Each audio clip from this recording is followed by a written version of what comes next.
G, it's time to talk about one Shedeur Sanders, man. Ooh. Listen, Shedeur balled out against the Tennessee Titans.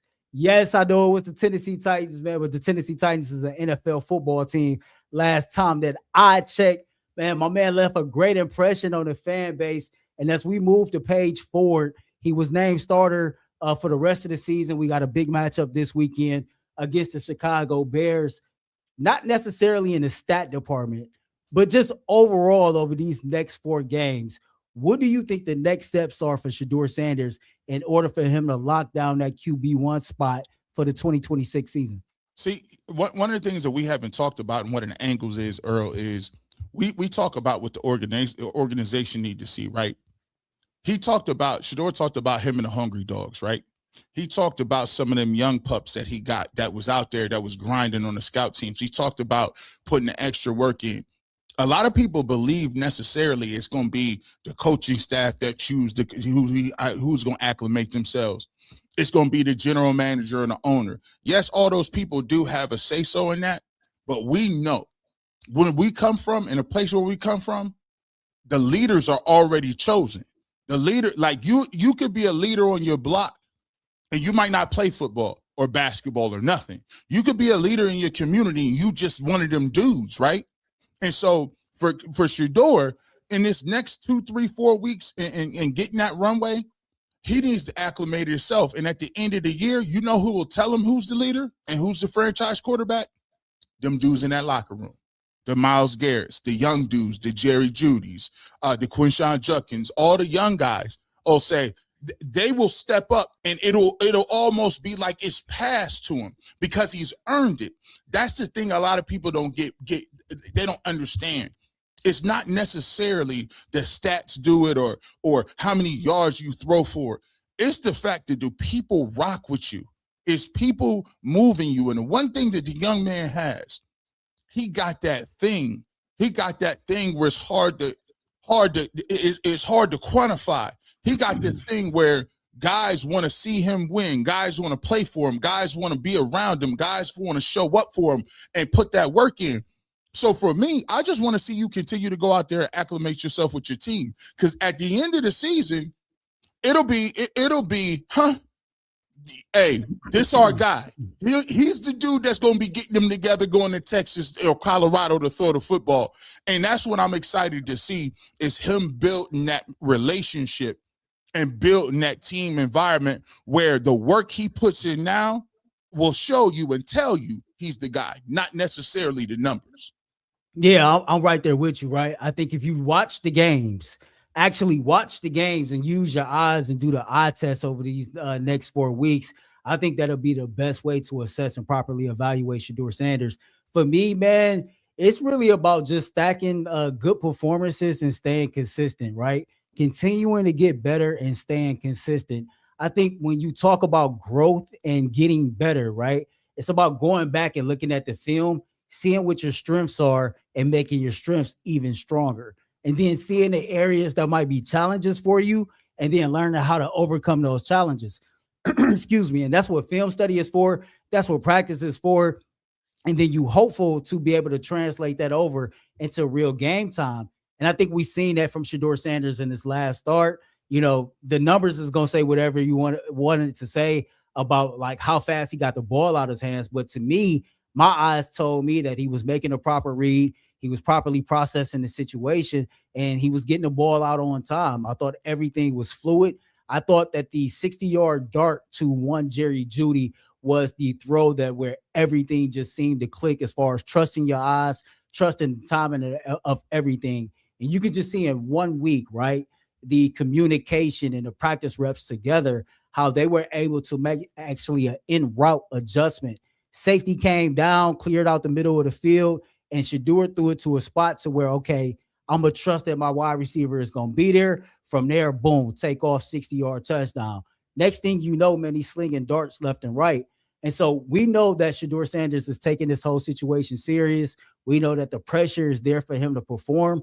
Up until this week, when he was named full-time starter, it was this scenario of we got to take it week to week with Shedeur. And so it wasn't the same type of time that Dylan Gabriel was on, but here we are. It is what it is. And I think that those type of performances are confidence builders, right? And you're only going to continue to prepare, and then you're going to get the opportunity to go up against the Chicago Bears defense, to where overall Chicago is a better team. But if you go inside the numbers and just really look at it, the Bears defense statistically is worse than the Tennessee Titans. Mm. There, 25th in opponents' points per game, 21st in pass yards allowed, 27th in rush yards allowed. The real weird thing about that is they number one in the NFL in takeaways. And so I'm excited for this game. I'm excited to see Shedeur yet with another opportunity to stamp it. But I do feel like this, and I'm pretty sure you do too, that it's gonna come a point to no matter what he do, they gonna try to find a reason to make it seem like it wasn't legit. Oh, listen, I'm gonna bring up this point because me and Earl know this. Like a little inside thing in the industry, a little thing people don't know. Me and Earl both work for the Browns radio network, and we worked as engineers. We worked as guys who were in trying to put together the Browns radio network, being on time, doing the national feed. So our job was to make sure everything went down for all the affiliates, not just Cleveland. If you got a Browns radio network, we was organizing that for the entire country. And for dudes like us that came out where we look, I wouldn't be on air. Look, this is what we preferably do. We talk our talk, but to get where we needed to get to, we had to go that route first. And you know the pressure that comes with that. And it's 5 a.m. It's stuff ain't working. You trying to figure out Jim Donovan is going to break. It's all kind of stuff. But you know the crazy part about it is once you made it through that, right, Earl, I bet you it's like can't nobody tell you nothing, because that level of pressure of not only letting you like your station down, if something go wrong, there's affiliates, there's money on the line. So when you put yourself through that and you mentally prepare and go through that and you get it, that's what I equate to what Shedeur Sanders went through. And it's even higher than that because people was talking about it like, hey, if you don't do nothing this game, you done. Like they moved them goalposts quickly. And you know what I respect from them? You can't, people who built from it. And I love the fact that when you come from a certain area, a certain cut of the cloth, and you came from that, they couldn't shake him. He out there playing like ain't nobody watching, like he in the backyard. That is different, man. And so I'm excited, and I think he revels in that. I think he's strange, man. Like this dude, he's strange, bro. Like his dad, I saw, shout out to Well Off Media. His dad is up there like, I didn't see it. His dad, Prime's like, I done seen it 100 times. Y'all don't know. I done seen it 100 times. Y'all don't understand. And show him, lo and behold, he walked them all the way down that field and scored. I said, man, this dude is different, bro. Y'all got to, hey, you know what? You know what, though, Earl? And I'll say this and give it back to you. It's only a certain amount of time that you can deny. Because when they do it, it's going to come a point where it hits you like, dang, we might got us one. And then and when the city get behind him. Well, the city already behind him. That's the crazy part. And I think all Shedeur Sanders got to do, which I believe he will do, is, pretty much force the organization hand to where, hey, you got to build around me. There ain't no ifs, ands, or buts about it. You absolutely 1000% have to build around me. I made this point on the barbershop about 2 hours ago, but a lot was said in the pre-draft process about his level of preparation, right? And then you fast forward now, and all you hear from everybody that got a platform is how well he's been preparing for each and every single start. And it just got me to thinking, right? We talk about, good parenting, and we talk about raising your kids up right, and, giving your kids the best of what you got, of what you learned along the way. And the Dallas Cowboys documentary dropped earlier this year, right? Mm-hmm. And, the episode comes on when they first acquired Deion Sanders, and Emmitt Smith is just talking about the aura of prime time. But he said the one thing that he noticed was Deion was a student of the game. He was always prepared. His football IQ was on another level. And if you ever heard Deion talk about his upbringing, his mama ain't play no games, right? Deion come from that old school stock to where everything is taken seriously, right? Preparation is a must. That's something that money can't buy. Problem is about $1. But it's some things in this world money can't buy. Good character, right? Like discipline, like preparation habits. It can't buy you good health. It can't buy you love. It can't even stop you from dying, Mm-mm. right? So, like, No. my point is, you better believe that he instilled those same type of habits into his children, right? And now all of a sudden, the narrative then flips some to where now, like, Shedeur is just a this prepared quarterback. And I think he's going to continue to prepare. I never doubted that he was not prepared. I think the things that were challenges and issues for him, you can clearly see that he's been putting in the work behind the scenes. You know, a lot of the drifting in the pocket and taking these bad sacks, like, you don't see that from Shedeur, right? And those are things that you can check off. He has commanded a huddle. He has poise. His cadence is strong. He do know how to make the checks at the line of scrimmage. I think we seen him audible last game and the game before that, right? So clearly his eyes is recognizing what he's seeing in the defense, which goes back to my very first point. I just feel like it's something about, you know how, like, in this business, you start hosting shows and no matter what people say, you got your own self-evaluation. Right, right. But you know when it clicks. Sometimes you can't explain the oddest moment of when Mm-hmm. it clicks. It Mm-hmm. just clicks. It's something about that particular throw to where I just think it clicked. He started to see, I'll go back to the Ravens game, and he laughed. There was a picture when they blitzed him and he didn't know where the blitz was coming, and he laughed a little bit. He was like, yeah, I see. He was like, yeah, I see what y'all is doing. And he also said, you know what? I'm a dude I gotta see. I'm a field type guy. I gotta go play. And I think a lot of the evaluation and a lot of people, this is our problem too. And I think we fall into this, man. This is a note for everybody that's doing their job. Listen, fellas, it's time out from saying you know a guy. Nah, that ain't what it is no more.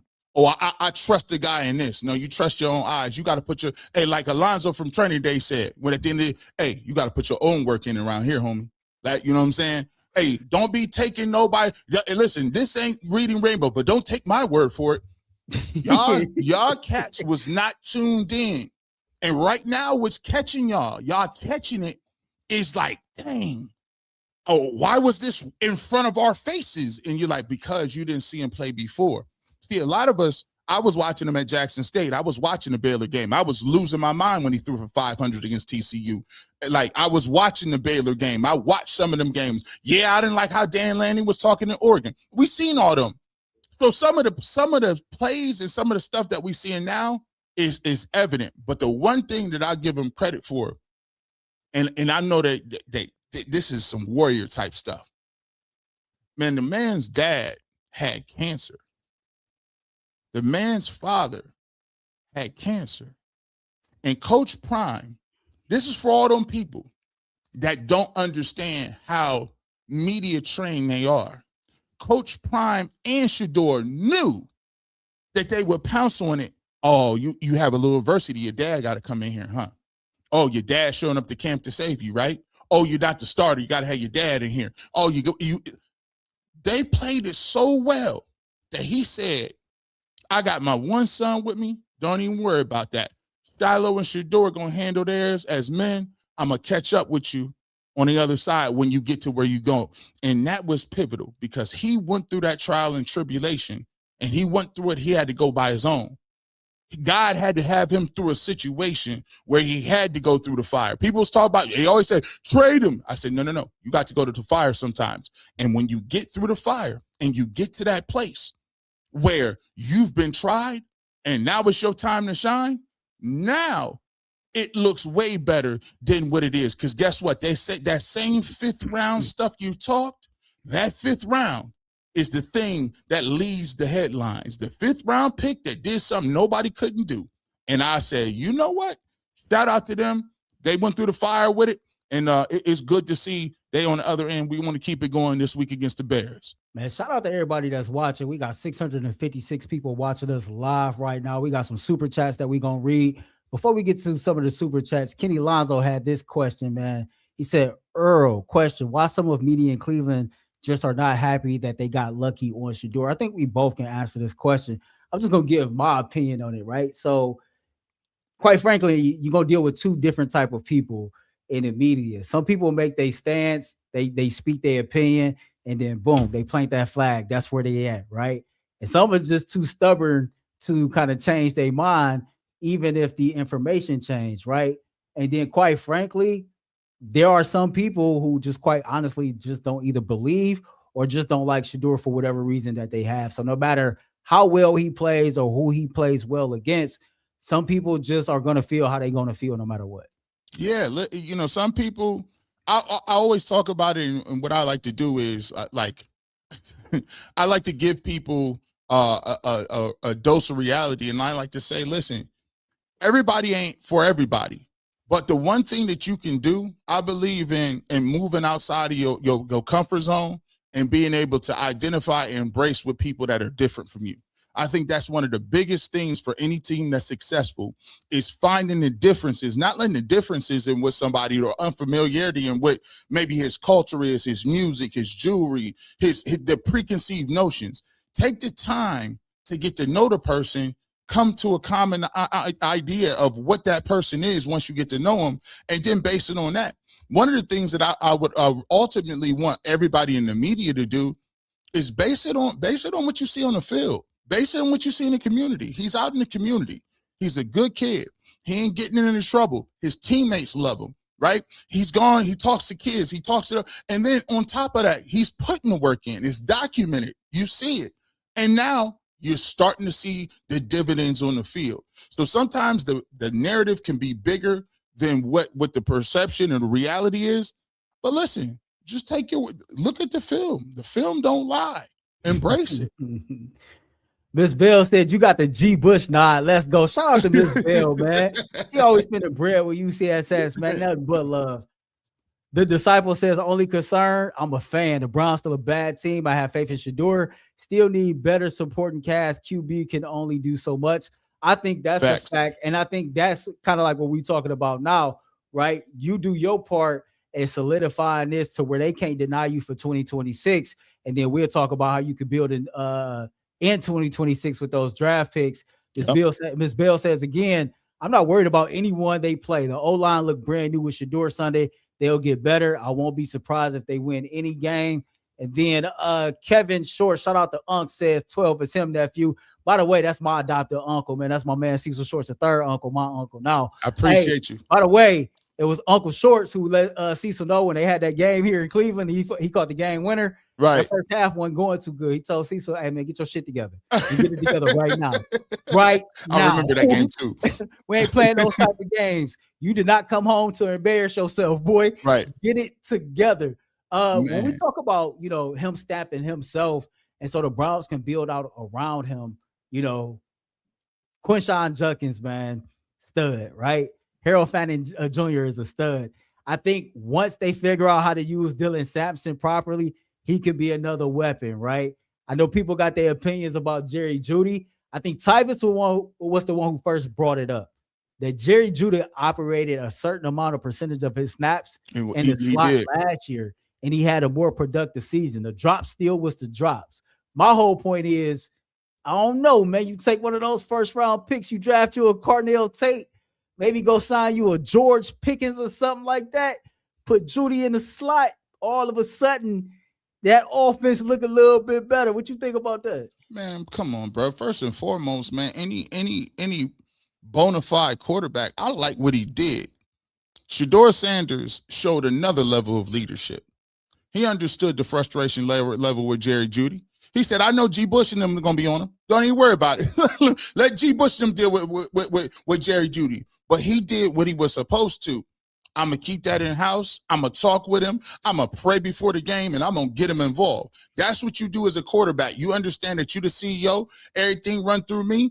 If y'all want to throw darts, throw it at me. But we're going to motivate Jerry Jeudy and get him to rock off platform. But here's the thing. Give him, listen, I seen Cedric Tillman go up and get a football what? It was about time. What? That's great. Like, this is the thing we've been seeing. All of a sudden, Harold Fanning Jr. he's been nice, but you start to see these other receivers. Isaiah Bond has flashed a little bit. That's what you need. A good quarterback all of a sudden. Now people talk about, well, the O-line went there. He couldn't run the ball, but the O-line went bad last week. Listen, he ran around a lot. Now you're starting to see what happens when you got some guys in there that they gonna run their routes hard, because no, he gonna get you that ball. Before it might have been, oh, I'm gonna run my route. If it ain't here, I'm gonna just try. No.